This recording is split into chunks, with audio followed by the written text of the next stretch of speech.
Halo, saya Ade Ariswan dan selamat datang di seri kuliah Las dan Pabrikasi.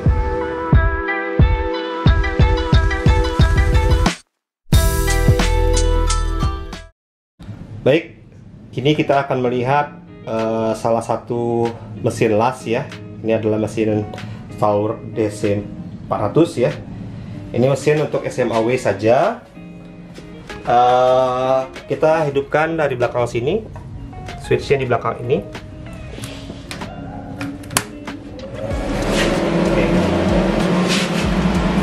Oke, ini adalah bacaan ampernya, karena kalau untuk SMAW jenisnya adalah constant current atau arus tetap. Ya, ini ada pengaturan currentnya. Kita lihat di sini maksimalnya 400 sama dengan jenis mesinnya. Kita bisa atur di penggunaan arus berapa.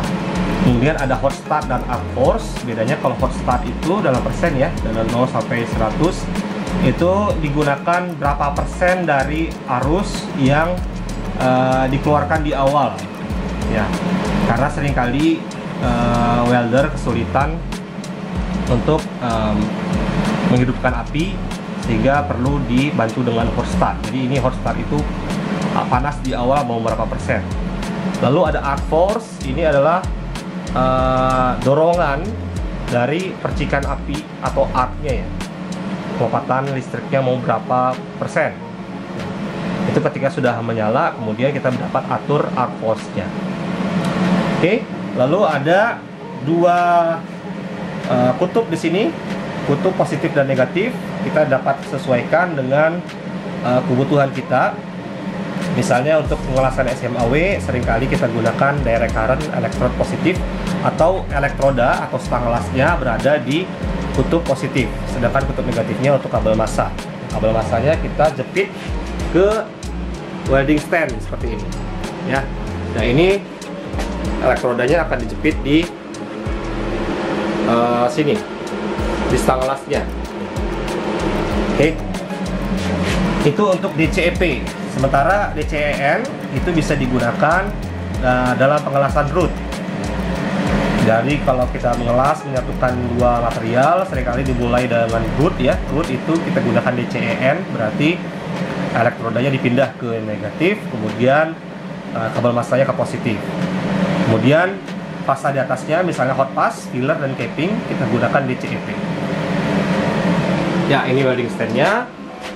Kemudian kita dapat menjepit ya, untuk SMAW elektrodanya dijepit di sini ya.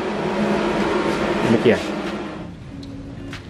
Berikutnya kita akan melihat elektroda yang digunakan untuk pengelasan SMAW. SMAW adalah panjangan dari shielded metal arc welding, di mana elektrodanya berupa elektroda berselubung seperti ini ya. Ini adalah jenis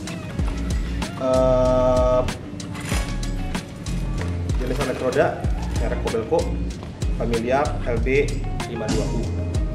Nah, Kobelco dan LB52U ini adalah merek ya, tapi kita dapat mengenali material ini dari kodenya.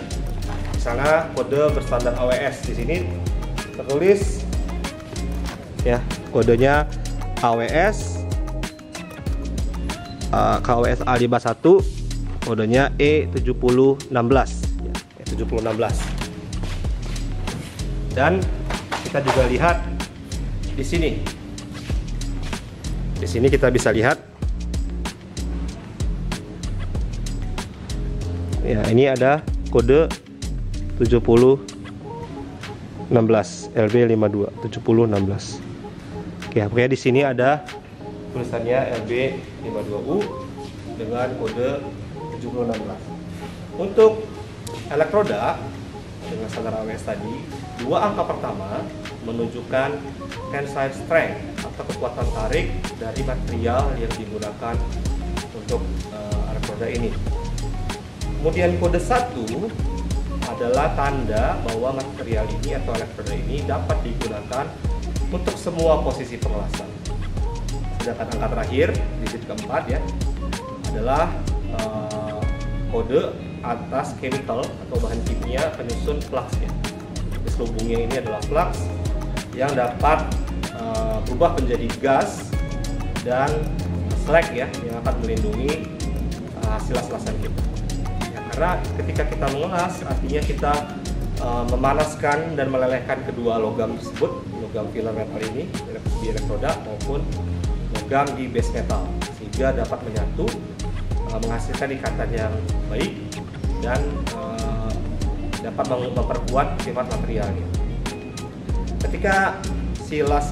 Ketika logam tersebut sedang bersatu, tidak boleh ada pengotor dari udara sekitar maupun dari lingkungan. Makanya dibantu dengan perlindungan gas dari shielded ini, dari shielded chemicals ini, dan juga dari slag yang dihasilkan di atas permukaannya. Itu juga dapat menurunkan rate atau tingkat pendinginan atau cooling rate ya. Jadi kalau slag itu melindungi si material dari terlalu cepatnya mendingin, karena kalau terlalu cepat mendingin akan dapat terjadi crack atau keretakan. Oke, demikian tentang shielded metal arc welding. Sekian untuk materi kali ini. Sampai ketemu lagi di video berikutnya.